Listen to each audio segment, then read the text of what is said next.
Oi, boa tarde, 7 de setembro de 2022, filmando aqui agora no bairro de Jardim Paulista, em Barueri, começando o ano 200 da independência do Brasil.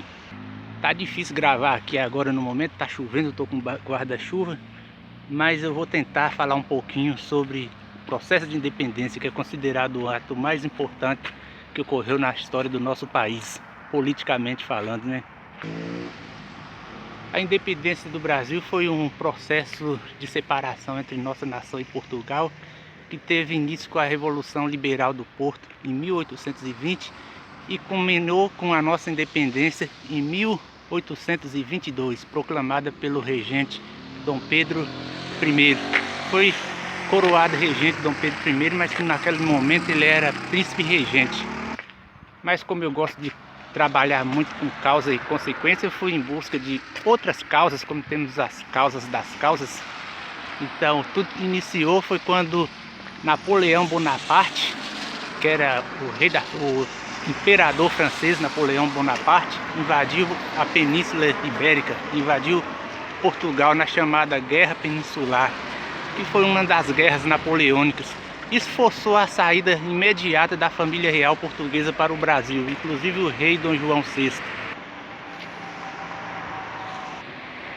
Com a chegada do rei de Portugal no Brasil, uma série de medidas econômicas começaram a ser tomadas, tais como a abertura dos portos para nações amigas, inclusive a Inglaterra, que estava no auge da Revolução Industrial, e investimentos na educação, na economia e na cultura.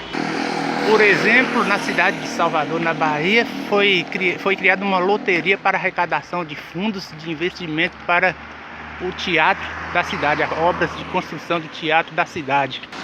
Por fim, em 1815, o Brasil foi elevado à categoria de Reino Unido, a Portugal, Brasil e Algarves, transferindo também a sede do reino para o Rio de Janeiro, ou seja, o Brasil passava a ser sede do reino. Segundo a historiadora Heloísa Starling, essa série de medidas do rei de Portugal seriam para evitar que ocorresse justamente um movimento separatista, tal como ocorreu entre Estados Unidos e Inglaterra.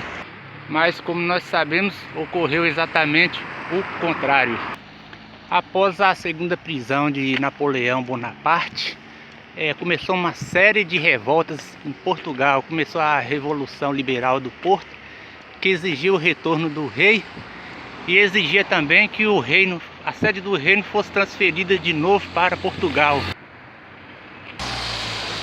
E por fim, no ano de 1821, o rei de Portugal finalmente retorna à sua nação, deixando o príncipe Dom Pedro como regente. Aliás, ele ainda não era o imperador Dom Pedro, ele era ainda príncipe regente. Mas não foi só em Portugal que ocorreram revoltas. No Brasil, as medidas que o rei tomou para que o Brasil se tornasse uma nação mais evoluída e fosse elevado à categoria de reino, geraram diversos impostos que trouxeram insatisfação à população. Em 1817, por exemplo, em Pernambuco, iniciou a Revolução Pernambucana, que foi fortemente reprimida pelas forças portuguesas. Sendo assim, no Brasil, o povo exigia que o país se tornasse independente para que pudesse viver segundo seus próprios regimentos. O rei de Portugal então enviou uma carta para o Brasil exigindo o retorno do príncipe regente para Portugal, exigindo também o fim de sanções que foram criadas pelo nosso regente, como por exemplo de que as ordens de Portugal só seriam acatadas no Brasil se tivesse o aval do príncipe. Pedro de Alcântara, na época, tinha saído para fazer uma viagem com interesses políticos em São Paulo. Saiu do Rio de Janeiro, que era a capital, e foi para São Paulo, passando inclusive na Capela de Aparecida, que ainda não era cidade na época.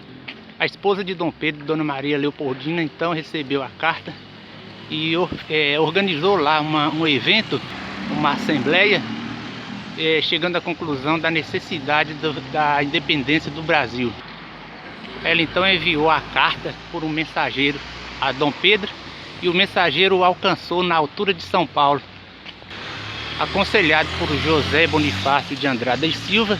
Então Dom Pedro I proclamou a independência, dando aquele famoso grito que, apesar de ser contestado por alguns historiadores que afirmam que esse grito possa não ter existido.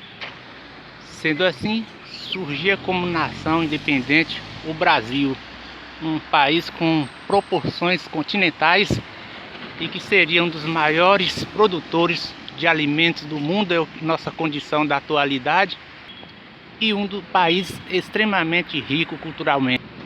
Além do surgimento do Brasil como nação e da criação da nacionalidade brasileira, nós tivemos outras consequências. Uma delas que se destaca o endividamento financeiro, já que a independência ocorreu após